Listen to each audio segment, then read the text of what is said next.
Imagine for a moment, a young child maybe seems ordinary, perhaps even, disadvantaged, and they claim they can do something.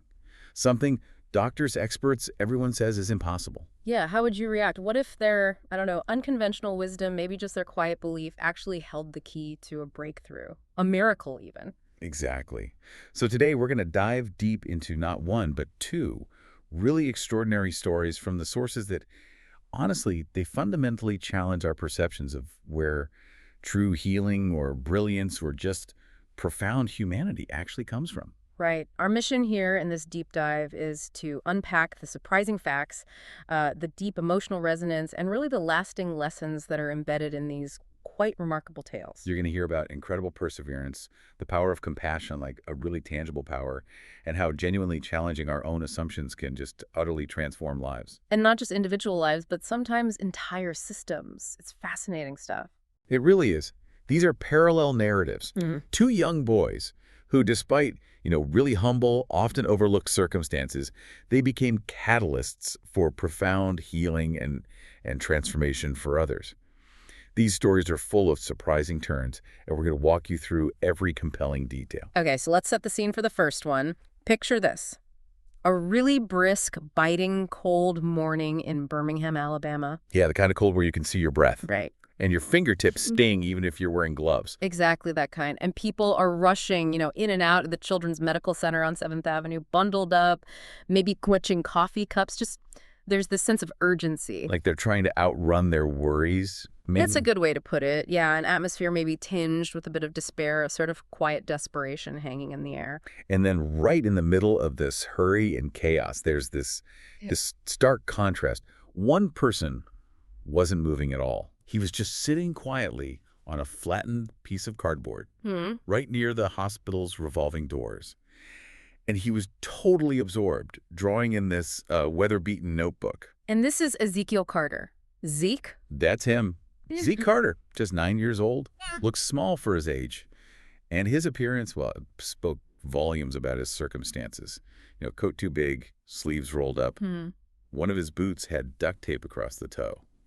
And a faded red knit beanie pulled down low. Right. And what really stands out about Zeke from the source material is his presence. Like you said, he wasn't begging, wasn't asking for help. He just sat there. Observing. Just watching everyone. Yeah. Apparently, he'd been there most Saturdays for a while. The hospital staff, initially, they tried to, what's the phrase, shoo him off. Yeah, like move him along. Right. But eventually, they just kind of gave up. He wasn't causing any trouble, never made a fuss. Apparently, he'd offer a small smile if someone spoke to him. But otherwise, just watching or sketching. And people just assumed, maybe he had family inside. Exactly. Nobody asked too many questions. It's not really the place for it, is it? Everyone's wrapped up in their own stuff. That's true. It speaks to maybe a kind of acceptance or just indifference. They saw him as harmless, part of the background. But here's the thing. While most people didn't really see Zeke, with this sort of quiet awareness, he noticed them. He seemed to see beyond the surface. He saw the anxiety, the burdens people carried. And that acute observation, that's exactly what happens when Jonathan Reeves arrives on the scene. So imagine, across the street, this gleaming, dark, silver Range Rover pulls up, the kind that just screams money. Right. Expensive car. Idling there. Inside is Jonathan Reeves. Late 40s, sharp features, maybe a little graying at the temples. But despite the obvious wealth, the car, the tailored clothes, even though his tie's loosened, he looks, well, the source says, like a man running out of gas, just completely burdened by sorrow. And you find out why pretty quickly. In the back seat, in a booster chair, is his daughter, Isla, 6 years old, soft brown curls, pink blanket over her legs. Her eyes are wide open, taking things in, but she's silent. Completely silent. And this is the heart of his sorrow. A few months before, there was an accident. 1 minute, she's this vibrant kid, climbing trees, running around. And the next. Paralyzed from the waist down. Just like that. Changed everything. Stripped Jonathan of his energy, left him with this deep, pervasive grief. Devastating. So Jonathan, his face just etched with worry, carefully scoops Isla up. She feels too light in his arms, the source notes. He carries her towards the hospital entrance. And like most people, he's focused inward, right, on his daughter, the appointments. He doesn't notice Zeke at first.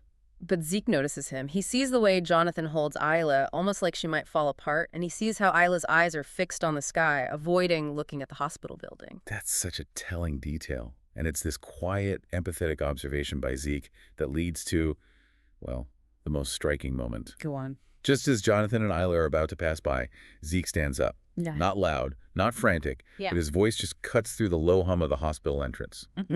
Clear and steady.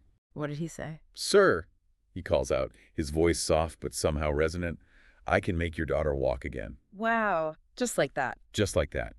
And Jonathan freezes, mid-step. Not offended, apparently not even confused, but just struck by the conviction in Zeke's tone. How it was said. Exactly. Wasn't a sales pitch, not a joke, not some kid's fantasy. Just soft, clear, and utterly serious. Zeke believed it. Completely. So Jonathan turns around. Slowly, eyes narrowed, asks Zeke to repeat himself, almost hoping he misheard. And Zeke Doesn't flinch.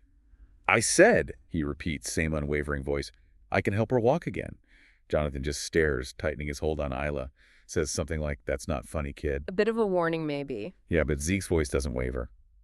"I wasn't joking," he says. Just this quiet tone, the source calls it a grown-up kind of stillness in a kid's body. And Jonathan's gaze just sweeps over Zeke, the big coat, the taped-up boot, and he just dismisses him. Instantly. Yeah. Judging him purely on his appearance. Assumes it's a prank, or worse. So he walks away. Walks away without another word. Back into his own despair. And that really highlights it, doesn't it? That immediate judgment based on appearance. The duct tape on your shoes. He missed the conviction, the capability, because of the surface. Completely. But what's so fascinating, and what really speaks to the power in Zeke's words, is that even though Jonathan dismissed him right away, those words, "I can make your daughter walk again." yeah, they kept repeating in his mind like a stubborn itch. It's like some part of him, the desperate father, buried under all the medical jargon and lost hope, recognized something real in Zeke's certainty, even if his rational mind just shut it down. He tries to forget about it, right? Sits through Isla's appointments, hears all the usual phrases. Oh yeah, managing expectations, long road ahead, miracles take time, all those words designed to sort of temper hope, prepare you for the worst. But through all that clinical language, Zeke's confident statement just sticks. That stubborn, hopeful echo the medical experts couldn't erase. It really is striking how hope, even this sort of dangerous, unsettling hope, can pop up from nowhere. His rational mind is hearing one thing, but Zeke's simple conviction just cuts right through. Makes you wonder, doesn't it? Are we too quick to dismiss the unconventional? Especially when the traditional routes offer so little comfort. It's a powerful question. And that persistent, unconventional hope, it starts to work on him. By early afternoon, they finally leave the hospital. Sun's out, but it's still biting cold. He's carrying Isla, heading back to the Range Rover. She feels even lighter now, somehow. And he sees Zeke again. Still there? Still there, same spot. And this time, Zeke's looking right at him. Almost like he knew he'd be back, like he was just waiting. What does Jonathan do? He hesitates, looks down at Isla, her head on his shoulder, eyes closed. Then he turns back to Zeke. The words kind of escape him, like a challenge. "You again," he mutters. Exhaustion, maybe a flicker of curiosity in his voice. "Why would you say something like that? You think this is funny?" And Zeke's reply, it was profound, wasn't it? Incredibly simple, but profound. "No, sir," Zeke says softly, shakes his head. "You don't even know her." Cuts right through the defensiveness. Jonathan lashes out a bit. "You don't know what she's been through, kid." But Zeke is just steady, calm. "I don't have to know her to help," he says. Wow. That challenges everything, doesn't it? The idea that only experts, only those intimately familiar with the suffering can help. Exactly. And then Zeke reveals his secret. Jonathan's still scoffing. "You're what, 9, 10? What could you possibly know?" And Zeke says, He looks down at his notebook. "My mama used to help people walk again," he says quietly, reverently. "She's a physical therapist. She taught me stuff. She said the body remembers things even when it forgets for a while." so his mom was a PT. That explains a lot. But Jonathan's still skeptical, hardened. "So what?" he challenges. "You watched her do some stretches and now you think you're a doctor." The whole idea just sounds ridiculous to him. But Zeke counters that, right, with an anecdote. Yeah, with something he saw himself. "I watched her help a man walk after being in a chair for 5 years," he explains. "She didn't have machines or nurses, just her hands, her patience, and faith." Just her hands, patience, and faith. Powerful. And here's a subtle detail the source mentions. As Zeke is talking, Jonathan notices a few hospital staff members walking by, and they wave to Zeke. A nod, a small smile. So he's not a total stranger. He's a familiar face. Harmless, accepted maybe? Exactly. It hints that maybe he's not just some random kid. Maybe there's something more there. So Jonathan's still struggling with this, but maybe that seed of hope is starting to sprout. He offers Zeke money, tries to make it transactional. Yeah, like that's the only way he can process it. Yeah. But Zeke just shakes his head. I didn't ask for money. Another unexpected turn. Right. So Jonathan, bewildered, finally asks this real question.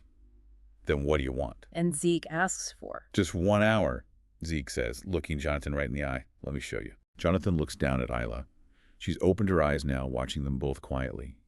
You can almost feel his internal battle, the skepticism versus the desperate father's hope. He thinks, I should walk away. I should call security. But he doesn't. He sighs, his deep, weary sound. And then he just kind of huffs out, fine. You want to waste your time, kid? Meet us at Harrington Park tomorrow noon. Don't be late. Wow, that 1 hour deal. It's pivotal, born of desperation maybe, but it's that crucial crack in the armor. Absolutely. But the real power here, the first undeniable sign of hope, comes later. That night, Jonathan tells Isla about the boy. And Isla, her voice maybe a bit fragile but clear, says, he looked like he believed it, that I could walk. Oh, that's huge. The source calls it dangerous like hope. And it wasn't just for Isla. It hit Jonathan hard. For the first time in months, his house didn't feel like just a place of grief. That encounter had already started something. So, Harrington Park, the meeting spot, what's it like? Not exactly picturesque, I gather.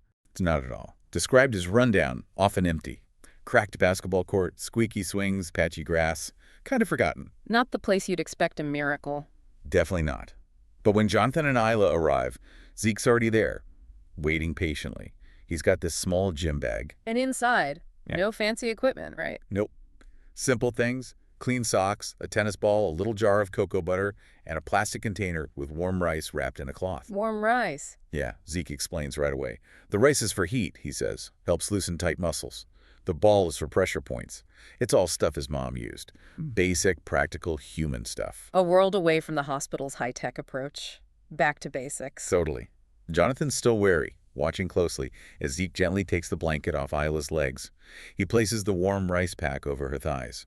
Isla flinches slightly at first. Apprehensive. Yeah. Zeke asks softly, too hot. She shakes her head, whispers, no, it feels good. A little surprise in her voice. Then Zeke starts gently moving her legs. Small rotations. The source emphasizes how careful he is, not yanking, not forcing. Jonathan's watching like a hawk, ready to intervene. Finally asks, you ever do this before? He has to ask. And Zeke, calm as ever, replies, my mama used to take me to shelters after school. She helped veterans, folks who couldn't afford therapy. She always said, everybody deserves to feel human again. I used to carry her bag. There it is again. His mother's legacy. It wasn't just about the physical techniques. It was a philosophy. Exactly.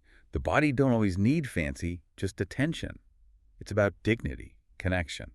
Which explains why he connects with Isla so easily. Starts asking her about her favorite colors, shows, treating her like a person, not just a patient. And Isla starts opening up. Gradually, yeah. Enough to ask him about his life. And that's when he shares about his mom getting sick, passing away.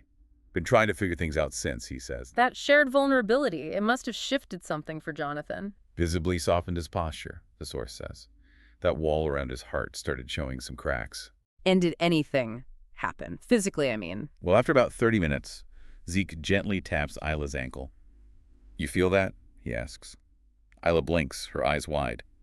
A little, she whispers, like pressure. Wow. Small, but significant. Monumental for Jonathan.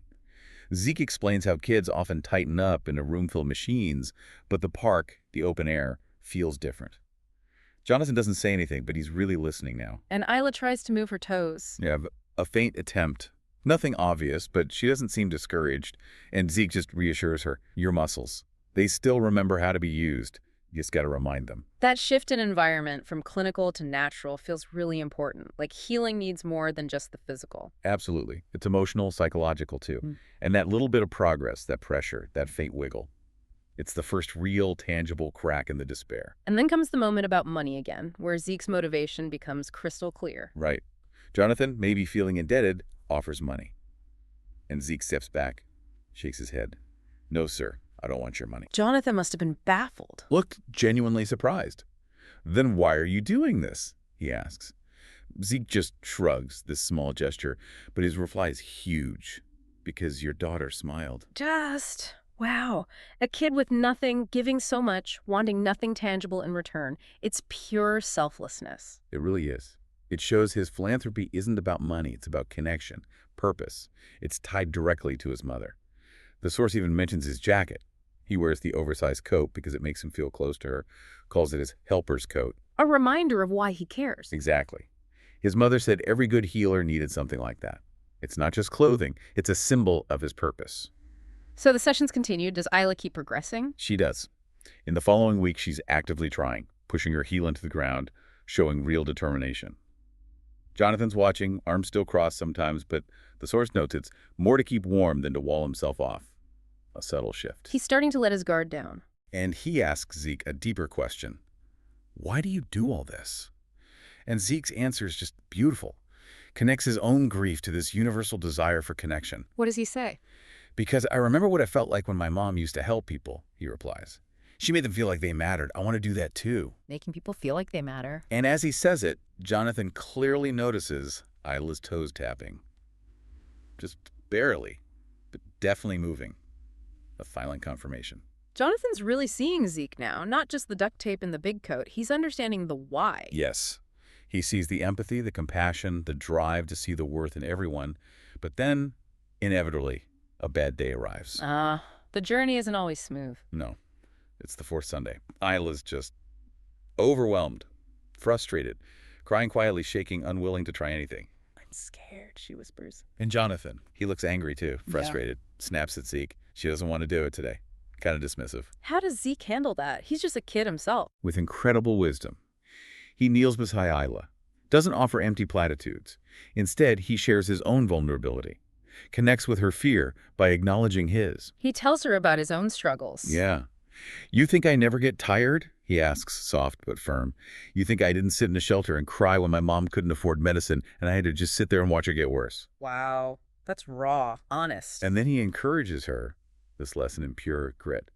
You're allowed to be mad. I'm mad sometimes too. But if you stop now, the part of you that wants to walk might stop trying too. Scared don't mean stop. It just means you're close to something big. Scared doesn't mean stop. Powerful, that shared vulnerability, that connection. It's the key.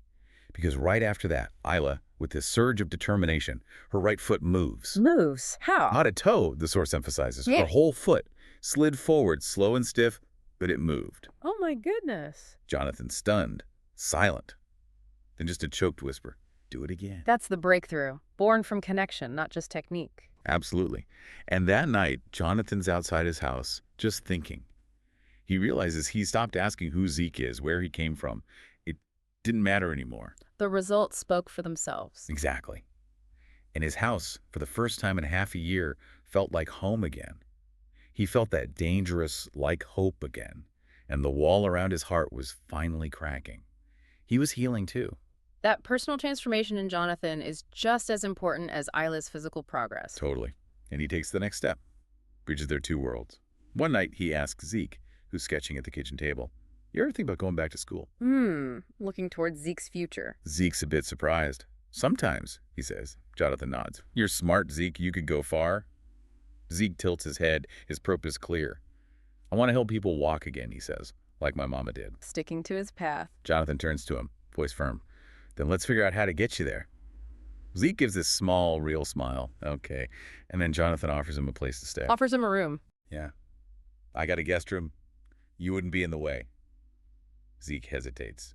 Asks if the neighbors wouldn't mind a kid like me showing that awareness of class again. That's heartbreaking, isn't it? That a kid has to even think that. It is. But Jonathan reassures him firmly.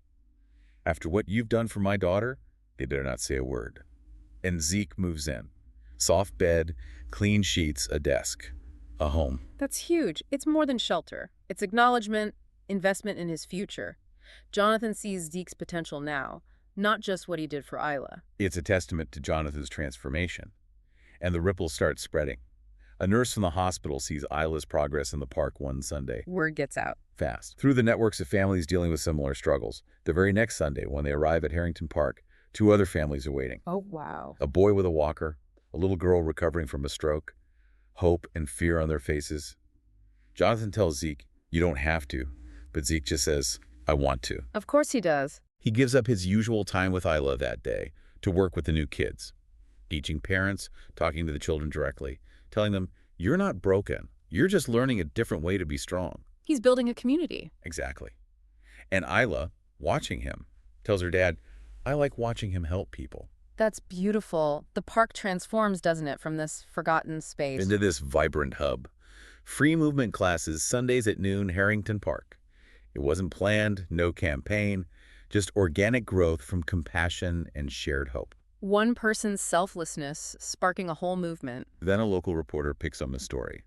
Features Zeke keeping his full name out, as he requested. Headline like, "9-year-old with a gift helps dozens heal in a city park." That must have brought even more attention. Oh yeah. Offers of mentorship from a doctor, funding for equipment for the park classes, free tutoring for Zeke. And Zeke stays humble through all this. Completely. Never bragged. Always checked in with Isla first, making sure she was okay before helping others. His priority remained clear. True to his purpose. And then, the ultimate victory. The 9th Sunday, Isla. She stands up. Her body trembles, but she finds her strength. Takes 3 shaky steps, all on her own. Falls into her father's arms. Oh, wow. I can just picture it. The whole park just erupts, gasps, cheers, tears. Jonathan, his voice thick with emotion, looks at Zeke, says it wasn't the hospital, the doctors, the drugs.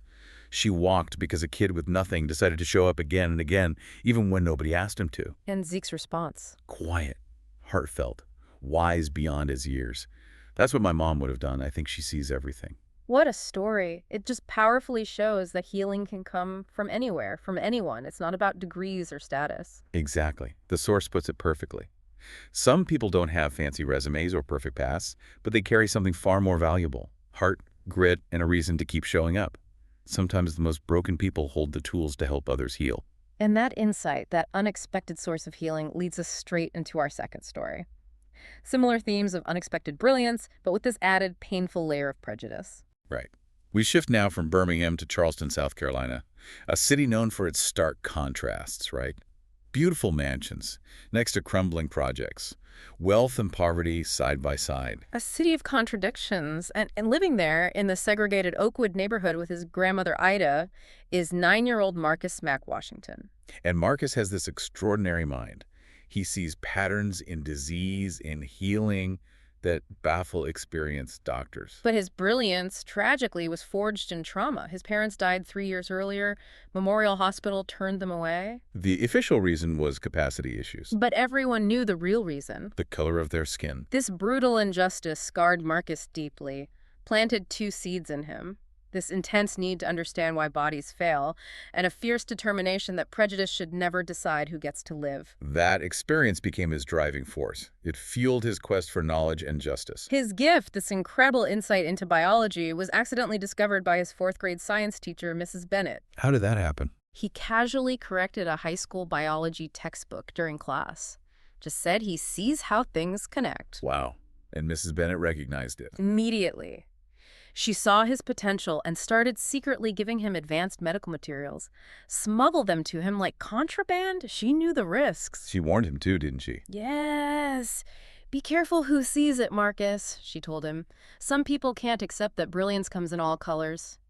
A quiet act of defiance against the system. But that warning, it proved necessary. Tragically, yes.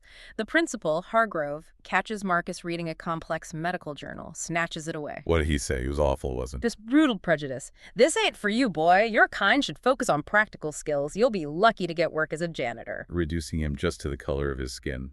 Ignoring the mind inside. It's devastating. Marcus internalized that familiar, bitter taste. It wasn't subtle dismissal like Zeke initially faced. This was overt, demeaning prejudice aimed at crushing him. And that same evening, the contrast is just jarring. Richard Whitfield, CEO of Whitfield Pharmaceuticals, makes this big public announcement. About his daughter, Emma. 10 years old, blonde, blue eyes, diagnosed with JNAD, juvenile neurodegenerative autonomic disorder. Which is? Rare, devastating. The immune system attacks the nervous system. Patients lose motor control, vital functions like breathing, heart rate, progressive. And Whitfield announces there's No effective treatment. So he offers a reward. A huge one. $5 million reward for a cure.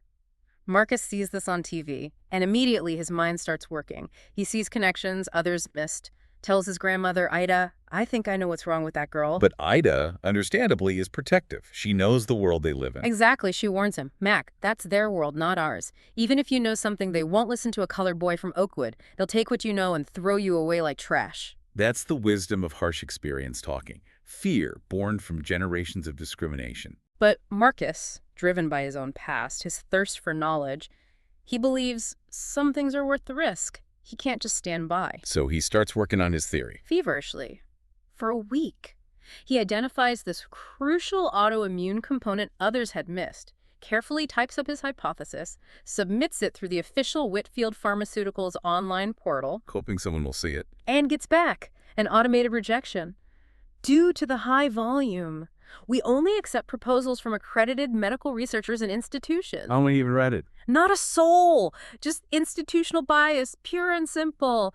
A system designed to exclude him before he even got started. Dehumanizing. Just a cold, impersonal wall built of paperwork and prejudice. Yeah. So what does Marcus do? Give up. Not Marcus. He decides to go directly to the source, takes a bus to Whitfield Pharmaceuticals headquarters. This gleaming silver tower feels like a fortress designed to keep out people exactly like him. That took guts, walking into the lion's den. Absolutely. He walks into the fancy lobby, immediately confronted by a security guard. What are you doing here, boy? This isn't a charity. Run along. Doesn't even consider he might have a reason to be there? Refuses to believe a young black kid could have valuable information about the CEO's daughter. Marcus tries to explain, articulately, impressing the guard for a split second with his vocabulary. Good doesn't last. Prejudice overrides it. Two officers start dragging him towards the exit. His protests are ignored. They see the color, not the potential genius. But then something happens, right? A brief connection. Yes. As they're removing him, he literally bumps into Emma Whitfield in her wheelchair. And Emma, just a child, sees him without prejudice, looks him in the eye, says, "You have kind eyes." A moment of pure, unbiased human connection. An electrical current, the source calls it. A stark contrast to what happens next. Richard Whitfield arrives, sees Marcus being removed. And assumes the worst. Instantly dismisses him. Just another opportunist trying to exploit my daughter's condition. Thinks someone put him up to it. Marcus is forcibly removed, warned never to return.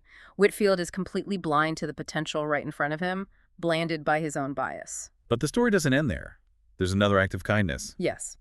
As Marcus is outside, gathering his papers, an older black janitor, Walter, approaches him. He saw the whole thing. Right. And he does something incredibly brave. He gives Marcus his access card. He does. Sometimes, Walter says, low and knowing, we have to break the rules to make things right. Tells him how to use the service entrance. Acknowledges the risk. Been in trouble my whole life just for existing, son. Might as well make it count for something. Wow. Walter risked everything. An act of solidarity? A profound one. Recognizing Marcus's intent, choosing justice over the rules. Marcus understands the risk, but knows some rules have to be broken when the system itself is broken. Walter's action, that human connection, gives Marcus another chance. And there's help elsewhere too, right? At the library. Yes. Another quiet act of defiance. A kind white librarian, Lily Pearson. She recognizes Marcus's hunger for knowledge, sees past the rules, and secretly gives him access to current medical journals, stuff not yet available to the public. Helping him bypass the system again. Exactly, and that access is crucial. It helps Marcus refine his theory, leading to his breakthrough about autoimmune responses triggering protein misfolding, and the potential solution involving enzyme stabilizers. So basically, Emma's body was attacking itself, breaking down essential proteins, and Marcus figured out a way to potentially stabilize those proteins like a repair kit. That's a good way to put it. Lily and Walter, these individuals choosing kindness and justice over biased rules, they created these vital cracks in the system for Marcus. So armed with Walter's card and his refined theory, Marcus, he actually sneaks into the lab. That very night, into the state-of-the-art lab at Whitfield Pharmaceuticals. He carefully documents everything, creates a hidden folder J&AD alternative, and leaves anonymous notes for Dr. Karen Chen, the lead researcher he knows is struggling. Anonymous notes. Risky, but maybe the only way he thought his ideas would be seen. Soon after, there's buzz, a breakthrough. Dr. Chen, in public, takes the credit, says, the idea came to us almost miraculously. How does Marcus feel about that? Bittersweet pride, the source says. thrilled about the potential for Emma, but angry at the erasure of his contribution. That invisibility again. He keeps leaving anonymous notes with crucial adjustments as the team struggles to implement the treatment. But his actions have consequences, serious ones. They do. Security tightens up. Walter's card use is detected. He's fired. Corporate espionage. A good man loses his job because he tried to help. Devastating. And Emma?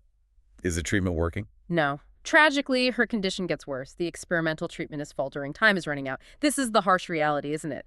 Ideas stolen, credit denied, helpers punished. Marcus must have been crushed. He fell into despair. Even started tearing up his notes. But his grandmother, Ida, she pulls him back. Ida's strength. Sometimes doing right means breaking the rules, she tells him. Your parents would be proud of the heart you've shown. Then more support comes in.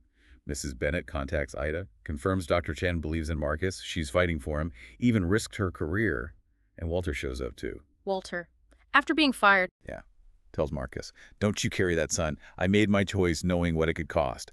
Some things matter more than a paycheck. Just incredible resilience and support from his community. Wow, that network of support is crucial. So what's Ida's plan? She mentioned making them listen. Seeing Marcus's despair, knowing Emma is critical, Ida comes up with this audacious strategy. If they won't listen because of who you are, she declares, we'll make them listen because of what you know. Brilliant. Force them to confront the genius directly. Exactly. They go to a public park where Dr. Chen takes lunch. Marcus, drawing strength from Ida, confronts her. He details the exact problem with the treatment's delivery mechanism, specifics that shock her. She must have realized then. The anonymous notes. It dawns on her. It was him, this 9-year-old boy, all along. That took incredible courage from Marcus, fueled by Ida's strategy, forcing the truth out. Dr. Chen is just astonished. She agrees immediately to present his full protocol to Richard Whitfield. And crucially, she promises, I'll tell him where it came from. No more erasure. But Whitfield, his prejudice runs deep, doesn't it? Oh, it resurfaces instantly. He dismisses Marcus's protocol, accuses Dr. Chen of running a scam, flatly refuses to believe a colored boy from the projects could solve what his world-class experts couldn't. Even with Dr. Chen vouching for it. Unbelievable. And Dr. Chen, what does she do? Stands her ground. Incredible integrity. Science is about truth, Mr. Whitfield, she says firmly, not prejudice. I won't be complicit in erasing his contribution. Wow. Whitfield gives her an ultimatum. Renounce Marcus's work or resign. She resigns, on the spot, sacrifices her career for scientific truth and basic decency. That's incredible moral courage, standing up to power like that. But what about Emma? Her condition becomes critical. Richard Whitfield is seen at the hospital, desperate, clutching Marcus's protocol, his face haggard with exhaustion and fear. His prejudice finally breaks into the weight of a father's terror. Ultimate desperation forces him to confront his bias. He arranges a meeting, Marcus and Ida, at a church, neutral ground. And he confesses. Raw honesty. I couldn't see past the color of his skin, he admits, voice thick with shame, to the brilliance of his mind. And my daughter might die because of my prejudice. A monumental admission, born from hitting rock bottom. Marcus agrees to help, but he has conditions. 3 of them. Okay. And they're not just about him, they're about justice. What does he demand? First, full credit for my work. No more erasure. Second, a scholarship fund for my education through medical school, securing his future. And third, most powerfully, a commitment to change the policies at Charleston Memorial so no one gets turned away because of their skin color like my parents were. Wow. At 9 years old, demanding systemic change to honor his parents. Incredible foresight. Richard agrees to everything. Broken, humbled, ready for redemption. The collaboration begins. Dr. Chen is secretly brought back, works alongside Marcus. She's amazed by his intuitive grasp. The dream team finally assembled. They quickly modify the enzyme stabilizer. And Whitfield makes this unprecedented public statement at the hospital, admits everything, names Marcus as the 9-year-old scientific prodigy who developed the cure, publicly confesses, my prejudice nearly cost my daughter her life. That changes today. Taking public responsibility, that's huge. And Emma? She slowly recovers, eventually takes her first steps. A true miracle, facilitated by truth and courage, finally breaking through prejudice. And Whitfield keeps his promises, the systemic changes. Every single one. Establishes the Washington Foundation for Inclusive Medical Research. Marcus gets his own lab, a trust fund for education, and Whitfield uses his influence to end segregated facilities at Charleston Memorial, makes a powerful statement about valuing all lives equally. Whitfield Pharmaceuticals also diversifies its staff. Real lasting change. That's the bigger victory, in a way. Healing the system, not just one person. Absolutely. But even with this success, Marcus faces ongoing challenges, right? Fame isn't easy. No. He navigates aberration, but also continued subtle discrimination. The source mentions threats, people touching him without asking, initial rejections of his papers, even after his success. Ida wisely notes, fame is its own kind of cage. The world still has a long way to go. A crucial reminder.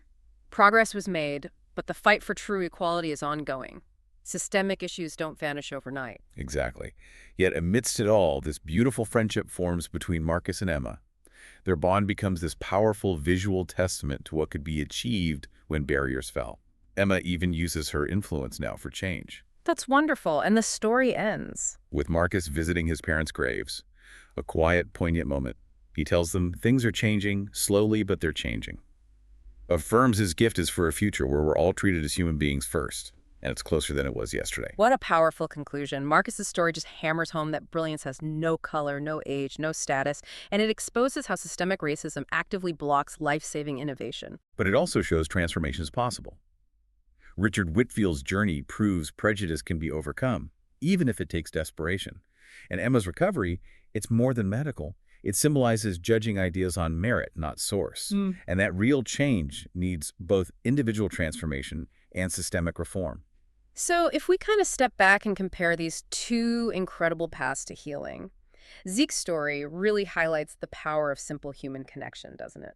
That wisdom passed down, the patience, understanding emotional needs. Yeah, his methods were so accessible, community-driven. It shows healing can come from genuine care, from that belief the body remembers. It wasn't about fancy tech, it was about heart. Exactly. Nurturing, gentle, persistent presence, letting the body reconnect with its strength, reminds you that sometimes the deepest healing comes from understanding the human spirit, from belief. And then you contrast that with Marcus. His story is about sheer intellectual genius, yes, but also this intense fight against systemic prejudice, the need for institutional reform. Right. His struggle was fundamentally about getting his ideas seen and validated, regardless of his race or age.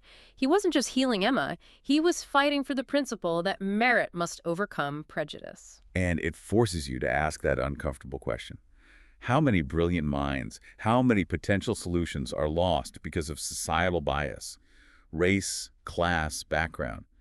What's the cost of our collective prejudice? It's a sobering thought indeed, yet what unites both boys, despite everything they faced, is their unwavering belief in their ability to help. They never doubted themselves. Zeke knew his mother's ways worked. Marcus knew his science was sound. That inner conviction, it just transcended all the external dismissal. Incredible inner strength and the perseverance. Both stories show this almost superhuman persistence against rejection, despair, huge barriers. Zeke just keeps showing up at the park. Marcus keeps pushing the portal, the direct approach, the anonymous notes, even when treated like a criminal for trying to help. And those moments of fear, Isla saying, "I'm scared," Marcus feeling terror but choosing to continue anyway.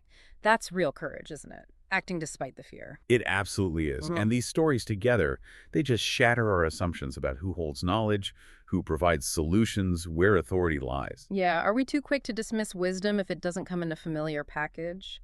From a child? From someone disadvantaged? Someone without the right credentials? We look for solutions in the usual places, follow the protocols, and maybe we miss the breakthroughs happening right under our noses from the most unexpected sources. Which brings us to humility. Jonathan's and Richard's journeys show how hard, but how transformative it is to let go of pride and accept help from unlikely places. Richard's public confession? Yeah. That took real guts. Facing the fact his own bias almost cost his daughter her life. That humbling had to happen for him to truly change. It wasn't just accepting the cure, it was accepting who it came from. And the ripple effects go way beyond the individuals. Zeke's story, how one act of kindness sparks this whole community movement in a forgotten park. It's amazing. That organic growth of support around a selfless act. People weren't recruited. They were just drawn to the hope, the genuine care. And Marcus's story takes it even further. Individual courage forcing systemic change. Policy reforms in hospitals, corporations, addressing bias head-on. It raises that big question. How can individual acts of courage really catalyze broader societal shifts? It shows personal enlightenment isn't enough. The system itself needs reform for real equity. And underpinning all of this are the personal transformations of Jonathan and Richard. Their skepticism, prejudice, grief, gradually eroded by these remarkable boys. And their shifts ripple outwards, changing their families, their workplaces. Richard's commitment to ending segregation at the hospital, that's a direct result of his personal epiphany leading to massive institutional reform. These aren't just medical stories. They're about human transformation, breaking down walls, seeing the potential and humanity in everyone, regardless of appearances or background. So in this deep dive, we've seen how Zeke and Marcus, each in their own unique way, became these incredible catalysts for healing and change, whether it was through quiet, compassionate touch, or the relentless pursuit of scientific truth against prejudice. Their stories remind us that heroism, real impact, it isn't limited to grand stages or traditional expectations. It can come from anywhere. They underscore the strength of perseverance, the power of empathy, and just how crucial it is to constantly challenge our own biases, our blind spots, so we can actually see brilliance and compassion wherever they might be. No matter how unexpected the source. So as you go about your day, maybe just consider this. In your own life, what assumptions might you be holding about where solutions come from, or who's capable of making an extraordinary impact? Yeah, what small act of recognition or what persistent belief in someone or something unconventional could unlock a breakthrough, maybe in your own world or for someone you know?